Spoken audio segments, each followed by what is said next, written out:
There's something about people who grew up in the 90s that sets them apart from every other generation. You can spot them in a crowded room without them saying a word.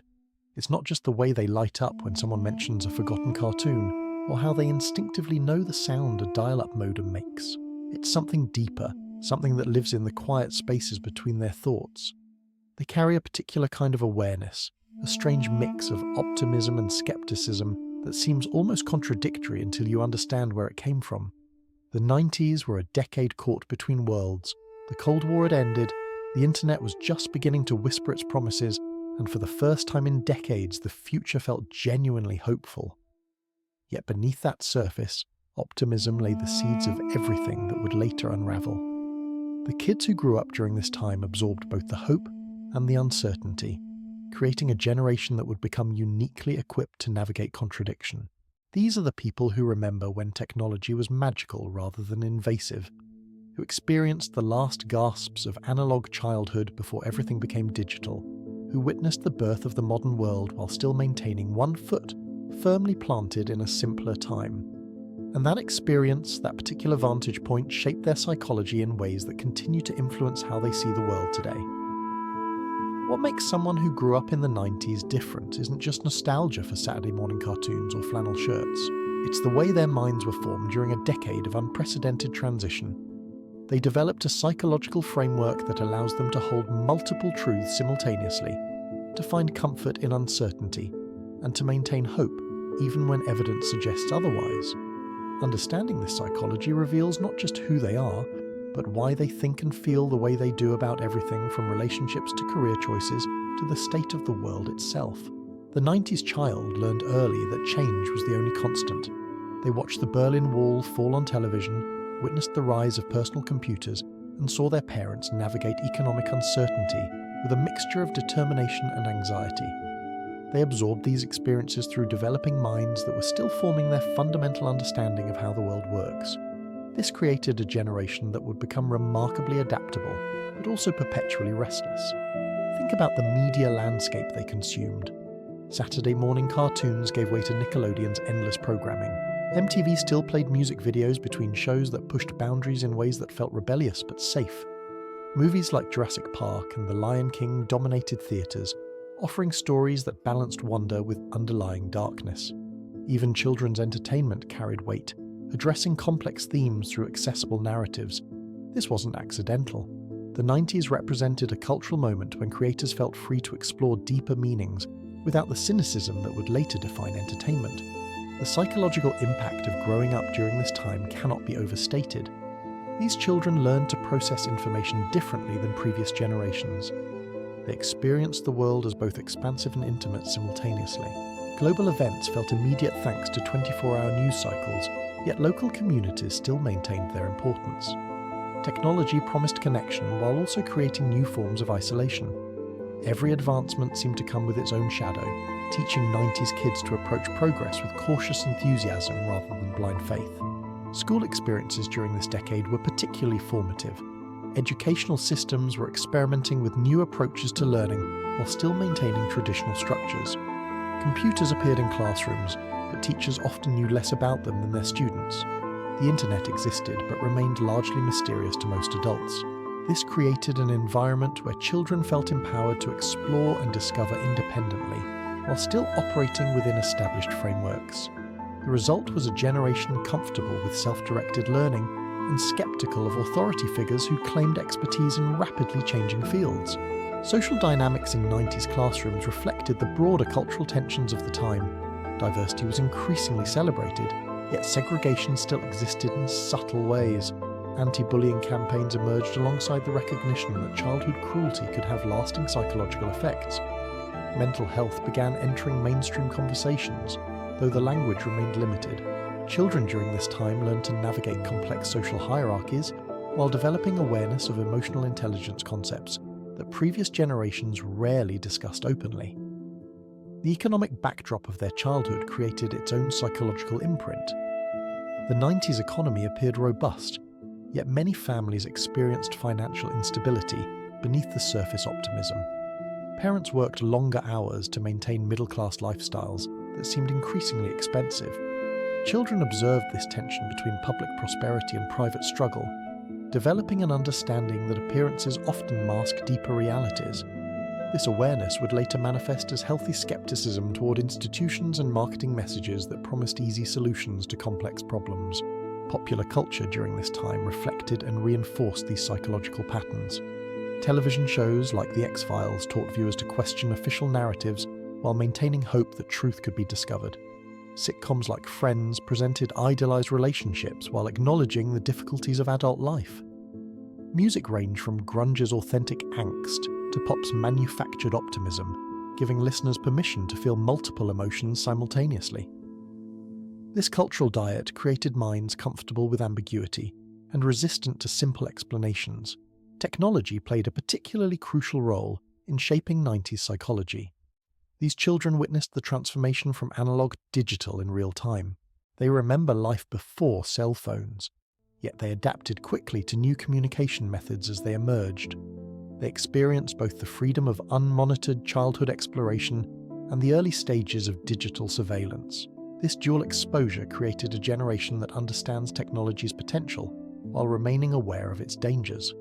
The way 90s kids processed information differs markedly from both earlier and later generations. They developed attention spans capable of sustained focus, yet they also learned to multitask effectively. They consumed media more slowly than current generations, allowing deeper processing of complex narratives. They experienced boredom regularly, which fostered creativity and introspection in ways that constant stimulation prevents. This combination of focused attention and creative problem-solving became a hallmark of 90s psychology. Family structures during this time were evolving rapidly. Divorce rates remained high, yet the stigma was decreasing. Single-parent households became more common and socially acceptable. Extended families often lived farther apart due to economic mobility. Children learned to navigate changing family dynamics while developing resilience and adaptability. They also learned that love and stability could exist in various forms, creating flexible definitions of what constitutes healthy relationships. The global context of their childhood cannot be ignored. The end of the Cold War created space for new types of international conflict and cooperation. Environmental awareness was growing, yet climate change remained a future concern rather than an immediate crisis. Globalization was accelerating, bringing distant cultures into closer contact while also creating new forms of inequality. Children absorbed these contradictions, developing worldviews that embrace complexity rather than seeking simple solutions. Educational philosophies during the 90s emphasized critical thinking and creativity alongside traditional academic subjects. Students were encouraged to question assumptions and explore alternative perspectives. This approach created minds comfortable with intellectual exploration and resistant to dogmatic thinking. The emphasis on individual expression balanced with social responsibility created a generation capable of independent thought while maintaining concern for collective welfare. The entertainment industry during this decade specifically catered to children and teenagers in ways that acknowledged their intelligence and emotional sophistication. Shows like Animaniacs combined humor with educational content. Movies like The Iron Giant addressed serious themes through accessible storytelling. Video games began incorporating complex narratives alongside gameplay mechanics. This sophisticated entertainment diet contributed to psychological development that valued both intellectual stimulation and emotional depth. Physical environments during the 90s also influenced psychological development. Suburban sprawl was accelerating, yet urban renewal was beginning in many areas. Children experienced both the safety of planned communities and the excitement of city exploration. Outdoor play remained common, yet indoor entertainment options were expanding rapidly. This balance between structured and unstructured environments fostered both independence and social awareness. The communication patterns of 90s families were shifting as technology introduced new possibilities. Landline phones created shared family communication spaces. Early internet access required family negotiation about usage time. Television programming still brought families together for shared viewing experiences. These patterns created children who understood both individual privacy needs and collective family dynamics. The psychological foundation laid during these formative years created minds that would later excel at pattern recognition in ways that surprised even themselves. 90s kids developed an almost supernatural ability to sense when something was off. whether in personal relationships or broader cultural movements. This wasn't paranoia, but rather a finely tuned awareness born from growing up during a time when change happened both gradually and suddenly. They learned to read between the lines, because the lines themselves were constantly being rewritten. Work culture would later puzzle them in ways their older colleagues couldn't understand. Having grown up watching their parents navigate corporate downsizing, disguised as efficiency improvements, they approached career promises with measured skepticism. They saw through team-building exercises and corporate speak with the same clarity they once brought to decoding whether their favourite TV show was being cancelled based on scheduling changes. This wasn't cynicism, but rather pattern recognition, developed through years of observing how institutions behaved when they thought no one was paying attention. Their relationship with authority figures remained complex throughout their lives. Teachers, parents, and other adults during the 90s often seemed as confused by rapid technological and social changes as the children were. This created a generation that learned early not to defer blindly to age or position, but to evaluate credibility based on competence and consistency. They became comfortable questioning experts while remaining respectful of genuine expertise, a balance that would serve them well in an era of information overload and manufactured controversy. The way they processed stress differed markedly from both previous and subsequent generations. Having absorbed uncertainty as a natural state rather than something to be eliminated, they developed coping mechanisms based on adaptation rather than control. When life became overwhelming, they didn't necessarily seek to eliminate stressors, but rather to find sustainable ways to navigate them. This approach often confused therapists trained in more directive methodologies, yet it reflected a psychological resilience born from childhood experiences of constant change. Their consumer behaviour reflected these deeper psychological patterns. Having witnessed the birth of modern marketing during their youth, they developed sophisticated defences against manipulation while remaining open to authentic value. They could spot artificial scarcity tactics from across a store, yet would gladly pay premium prices for products that delivered genuine quality or meaning. Their purchasing decisions often puzzled market researchers who expected either complete resistance or total susceptibility to advertising messages. Social media adoption among this generation followed predictable patterns rooted in their childhood psychology. They embraced platforms that facilitated genuine connection while maintaining skepticism toward those that prioritized performance over authenticity. Having experienced real community during their youth, they could distinguish between digital spaces that fostered meaningful interaction and those that merely simulated it. Their usage patterns reflected a desire to recreate the depth of 90s friendships rather than accumulate superficial connections. The political landscape they inherited as adults felt simultaneously familiar and alien. Campaign promises reminded them of television commercial claims they had learned to decode as children. Political movements echoed the grassroots organising they had witnessed around environmental and social causes during their youth. Yet the speed and intensity of modern political communication often overwhelmed systems designed for more measured deliberation. They found themselves uniquely equipped to see through political theatre, while remaining frustrated by their inability to slow down the pace of public discourse. Their parenting styles, when they became parents themselves, reflected the psychological frameworks developed during their own childhoods. They sought to provide both structure and flexibility, remembering how beneficial it had been to have clear boundaries alongside freedom to explore. They encouraged critical thinking while teaching respect for legitimate authority. They introduced technology gradually rather than either avoiding it completely or embracing it without reservation. Their approach often seemed cautious to younger parents and permissive to older ones, yet it reflected a sophisticated understanding of child development gained through personal experience. Creative expression remained central to their psychological well-being throughout their lives. Having grown up during a decade when creativity was encouraged across multiple domains, they maintained diverse interests and hobbies well into adulthood. They approached creative pursuits with the same measured enthusiasm they brought to other areas of life, seeking authentic expression rather than external validation. Their creative work often blended nostalgic elements with contemporary insights, reflecting their unique position as bridges between analog and digital worlds. The environmental consciousness developed during their childhood evolved into a complex relationship with sustainability as adults. They remembered when recycling was novel and environmental protection felt achievable through individual action. As climate change became an immediate rather than future concern, they experienced a particular form of grief for the optimism of their youth, while maintaining commitment to practical solutions. Their environmental choices reflected both idealism and pragmatism, seeking meaningful impact rather than perfect consistency. Their relationship with technology remained characterized by the same cautious enthusiasm that defined their childhood introduction to digital innovation. They adopted new platforms and devices based on utility rather than novelty, maintaining awareness of both benefits and costs.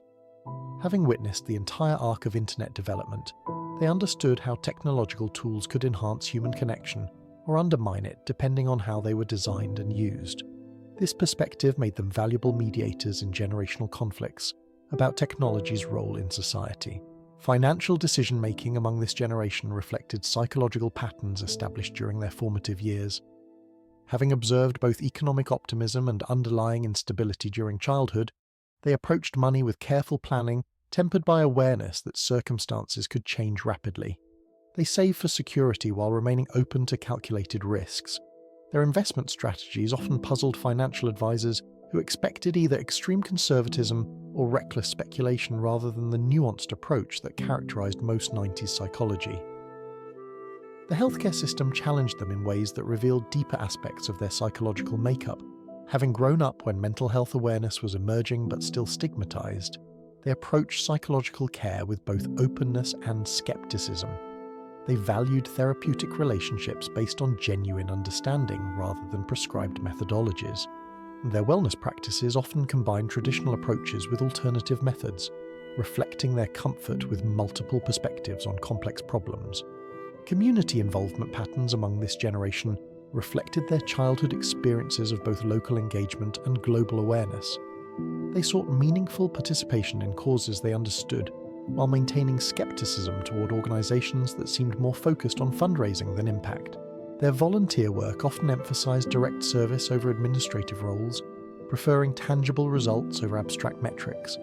This approach sometimes frustrated institutional leaders, but reflected authentic commitment to positive change. Their relationship with aging differed from previous generations in ways that reflected their unique psychological development.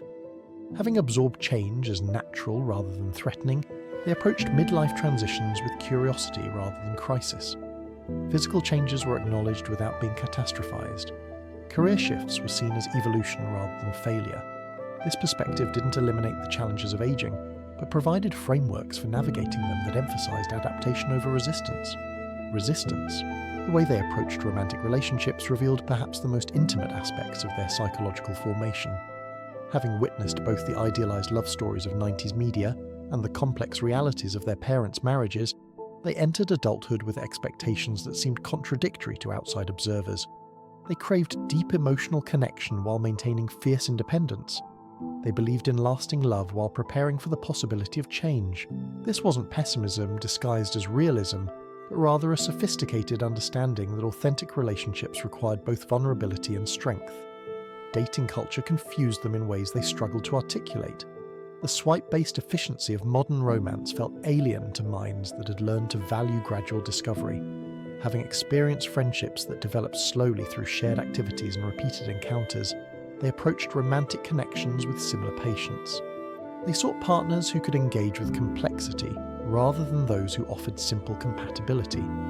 This often meant longer periods of being single, not from inability to connect, but from unwillingness to settle for relationships that lacked the depth they knew was possible. Their communication styles in intimate relationships reflected the psychological patterns established during childhood. They valued honesty while understanding the importance of timing and context. They could discuss difficult topics without avoiding conflict, but also without seeking drama for its own sake. Having learned to read emotional undercurrents during their formative years, they often sensed relationship problems before their partners recognized them. This awareness could create tension when they tried to address issues that seemed premature to others. The concept of work-life balance held different meaning for this generation than for their predecessors or successors. Having watched their parents sacrifice family time for career advancement during economic uncertainty, they approached professional success with modified expectations.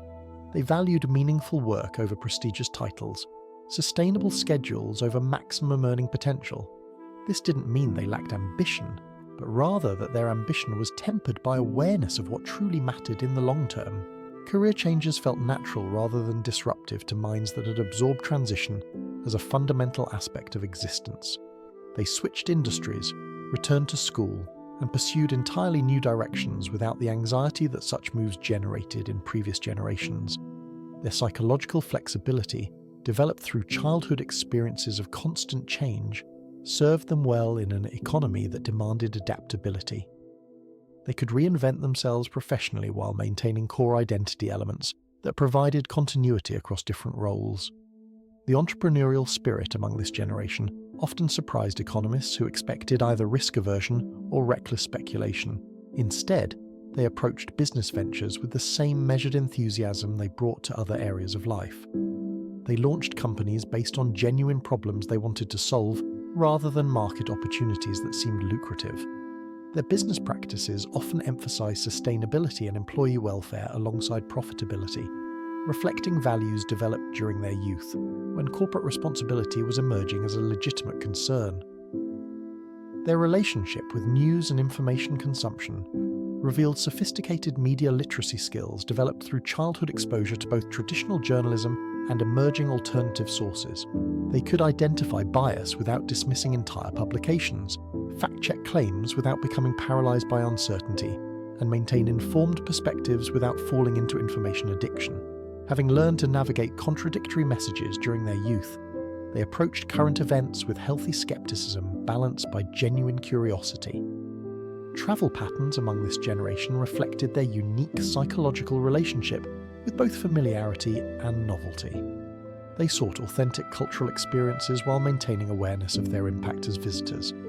Having grown up during the early stages of globalization, they understood both the benefits and costs of increased cultural exchange. Their travel choices often emphasized understanding over entertainment, connection over consumption. They preferred fewer destinations explored more deeply, rather than extensive itineraries that prioritize quantity over quality. The way they approached major life decisions revealed decision-making frameworks that seemed almost paradoxical to outside observers. They researched thoroughly, yet remained willing to change course when new information emerged. They planned carefully while maintaining flexibility for unexpected opportunities. They sought advice from multiple sources without losing confidence in their own judgment. This approach reflected psychological training that valued both preparation and adaptation, developed through childhood experiences of navigating uncertainty with limited adult guidance. Their spiritual and philosophical explorations often combined elements from various traditions without creating incoherent belief systems. Having grown up during a time when religious authority was being questioned but spiritual seeking remained valued, they approached existential questions with both reverence and skepticism. They could appreciate wisdom from different sources while maintaining critical thinking about claims that seemed unsupported. Their spiritual practices often emphasized personal experience over institutional affiliation, reflecting comfort with individual exploration within broader communities. The retirement planning of this generation revealed long-term thinking patterns shaped by their unique historical perspective. Having witnessed both economic prosperity and underlying instability during their childhood, they approached financial security with strategies that balanced optimism with prudent preparation. They saved consistently without becoming obsessed with accumulation, invested wisely without expecting guaranteed returns, and planned for various scenarios without becoming paralyzed by uncertainty. Their financial behavior reflected psychological frameworks that valued security without sacrificing present quality of life. Perhaps the most remarkable thing about those who grew up in the 90s isn't any single trait, but their ability to carry contradictions without breaking. They learned early that life rarely offers simple answers, that progress comes with shadows, that hope and skepticism can coexist in the same breath. In a world that increasingly demands absolute positions and immediate reactions, they remain comfortable with nuance and patient with complexity. They are living bridges between what was and what is, carrying forward the best of both while creating something entirely new. And maybe that's exactly what the world needs right now.